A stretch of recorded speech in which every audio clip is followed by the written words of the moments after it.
Caddie Woodlawn, Chapter 4, A Silver Dollar. The next morning, Uncle Edmund got out his gun and oiled and polished it. Then he polished his spectacles, for Uncle Edmund was nearsighted.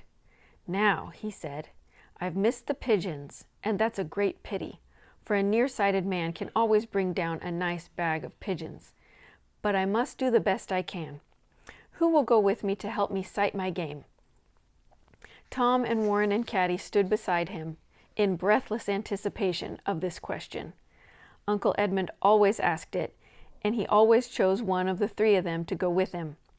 But more than one of them he would never take, for then, he said, they frightened the game away. The three children spoke up with one voice, "I'll go, Uncle Edmund." Uncle Edmund looked them over critically. "Tom, you went last time I was here. You're pretty good, but you let a nice fat squirrel get away. You remember?" "Yeah," said Tom, "but if I'd had the gun, he wouldn't have got away." "That's the trouble," said Uncle Edmund regretfully. "And Warren here talks too much. I might as well take a fife and drum corps." "I wouldn't say a word," shouted Warren. "I wouldn't talk a bit. Just listen how quiet I could be." "No," said Uncle Edmund. "I always have to fall back on Caddie in the end. I might as well start with her. She's as good as a pointer for showing me the game, and she never tells me how to shoot it, nor reproaches me when I miss my aim. Come along, Caddie." Caddie opened her mouth to speak. She was going to say, "It's too bad you little children have to stay at home, but of course we can't take all of you." But she closed it again without saying anything. After all, she did hate to see Tom and Warren disappointed. And also, she didn't want to find a frog in her bed, or a pail of water arranged over her door in such a way as to give her a drenching when she came back. As she trotted along beside Uncle Edmund, she was absolutely happy. It was perfect Indian summer weather. The birch trees were all a-tremble with thinning gold. The oaks and sugar maples were putting on their vivid red and orange hues, and river, lake, and sky were all sublimely blue. Uncle Edmund and Caddie struck across fields and through the woods to the lake. Nero went with them, for although he had not been trained as a hunter, he loved to go hunting, and he had a strong affection for Uncle Edmund. Half drawn up on the shore of the lake were the Woodlawn children's two prized possessions: a homemade raft of small logs or poles fastened together with wooden pins, and the Indian canoe, hollowed from a single log. The little Woodlawns could manage almost any craft in any kind of weather, but although they spent half of their time on either lake or river, they had never learned to swim. Caddie ran ahead, her golden red curls flying in the breeze. She threw her weight against the canoe and pushed it into the water. Then, her eyes shining with mischief, she jumped in and caught up the paddle. "Beat you to the end of the lake, Uncle Edmund," she called. Uncle Edmund could swim, but he was no hand with a boat. He managed to get the raft afloat, and he and Nero scrambled aboard. Then he began to pull it down the lake. It swung from side to side and seemed to defy all of his attempts at steering. "Hey, you little whippersnapper, you!" he shouted at Caddie, shaking his fist good-naturedly. Caddie came back laughing and circled around the raft in her canoe. "Oh, I'm sorry, Uncle Edmund. Honestly, I am. But I can't help laughing. You look so funny. You can take the canoe coming back, and I'll take the raft. And I'll beat you that way, too. See if I don't." "Oh, you'll beat me that way, too, will you?" said Uncle Edmund, a fine edge sounding in his voice. "How much will you bet?" "Oh, I haven't any money, and Mother doesn't like us to bet. But I'll beat you just the same." "All right," said Uncle Edmund. "You won't bet. But I'll tell you what I'll do. If you can beat me coming back, I'll give you a silver dollar. That's what I'll do. Mind, you take the raft, and I take the canoe." "Bully for you!" cried Caddie, echoing Tom's favorite expression. She was confident of winning. A silver dollar! The Woodlawn children never had much money to spend, and in those days of wartime greenbacks, a silver dollar was worth nearly 3 times the value of the paper dollar. Caddie was so delighted by Uncle Edmund's generosity that she offered to tow the raft to shore. But Uncle Edmund declined her offer and finally got himself awkwardly to the end of the lake. They beached their craft and started through the woods. But Uncle Edmund had forgotten something. "Wait here a moment, Caddie. I left my game bag back on the raft." "I'll get it, Uncle Edmund." "No, wait here. I'll go myself." Uncle Edmund was gone quite a long time, but at last he returned with the bag. Now they went slowly and quietly, Uncle Edmund peering through his thick glasses at the nearby trees, Caddie's bright eyes searching the more distant places. Nero walked beside them, deeply excited. His business was sheep and cows, not game, but as Edmund often said, a little training would have made him an admirable hunter. Suddenly, Caddie stopped. Her body stiffened. She put a tense hand on Uncle Edmund's arm.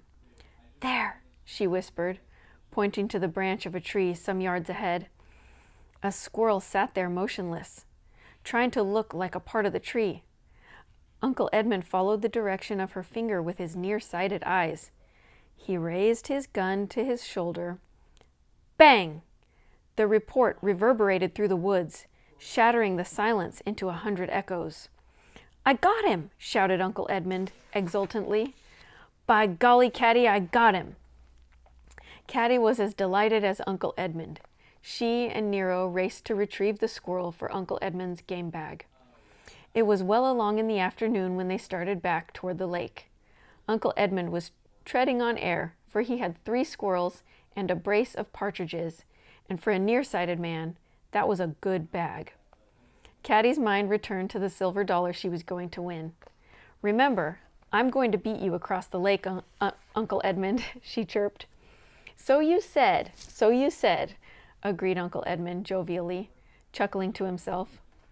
He sprang into the canoe and pushed off. Caddie thrust the raft into the water and jumped on. Nero sprang on behind her, and Caddie began to pole the raft. She and Tom had handled the raft so often that she knew just how to manage it to the best advantage. A few deft strokes brought her alongside Uncle Edmund, who was hopelessly inefficient, even with such a delicate craft as a canoe. But something curious was beginning to happen to the raft. One by one, the small logs of which it was built were beginning to float away. Caddie could not believe her eyes. She pulled for dear life, but the faster she pulled, the more quickly the logs fell away from the raft. The space on which she stood grew smaller and smaller. Someone had loosened all the pins which held the raft together. Bit by bit, it was coming apart. "Uncle Edmund!" shouted Caddie, red with surprise and rage. Uncle Edmund lay back in the canoe and laughed. In a flash, Caddie knew why Uncle Edmund had taken so long to fetch his game bag. The logs on which Nero stood came loose, and the old sheepdog plunged into the water and began to swim for shore. There were only 3 or 4 logs left together now, and it took only an instant for them to drift apart. Caddie went down with a great splash, and her shining head disappeared beneath the water like a quenched flame. Presently she came up again, sputtering and blowing, and caught desperately at the nearest log. When she felt its rough surface under her fingers, she stopped struggling and clasped her arms about it. She was used to the feel of water up to her neck, if only she had something to hold on to. But she was angry. It took a good deal to arouse Caddie from her good nature. But every redhead's temper has its limitations, and Caddie's had been reached. And here is the picture of Caddie in the water and Uncle Edmund in the background.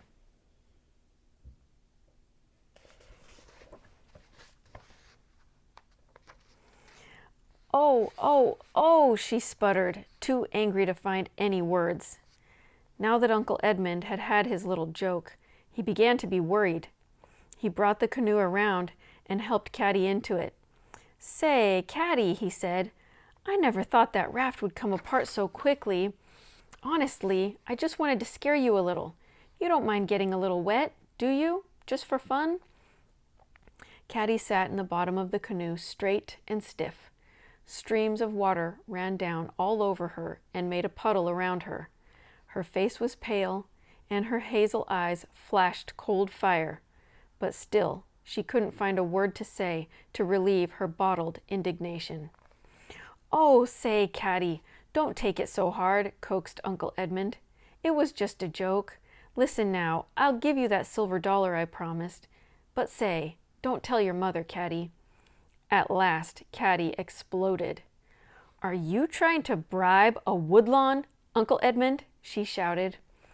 After everything else, to attempt to bribe a Woodlawn was heaping infamy upon infamy.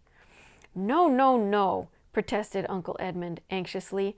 "It's just a gift, Caddie." "I wouldn't take it," cried Caddie. "I wouldn't take it if it was the last silver dollar in the world. I wouldn't—" Now, Caddie," urged Uncle Edmund. "Here we are, almost to shore. Now listen, you just take off your dress and dry it in the sun, and I'll go back and collect the pieces of the raft. That's a good, sensible little girl." Caddie stepped out of the canoe with the haughty air of a scornful but dripping princess. "You do as I say, Caddie," urged Uncle Edmund anxiously, "and I'll be back in half an hour with the raft." Caddie shook herself like a wet dog. Angry as she was, she realized that it was better to dry herself in the sheltered, sunny curve of the beach than to walk home through fields and woods in her dripping clothes. She wrung out her dress and petticoat and hung them on the bushes. Then she lay down in the warm sand. Presently, Nero, who had made his way along the shore, came and sat beside her, drying his own coat in the sun. Uncle Edmund was gone a long, long time. When he returned at last, Caddie was sitting in the sun in a dress that was wrinkled but dry. She had had time to think over her adventure, and her usual good humor had got the better of her anger. She burst out laughing when she saw Uncle Edmund's red, perspiring face. Poor Uncle Edmund had paid for his misdeeds. "By golly, Caddie, that was a hard job. I've had my comeuppance with, for once, my dear.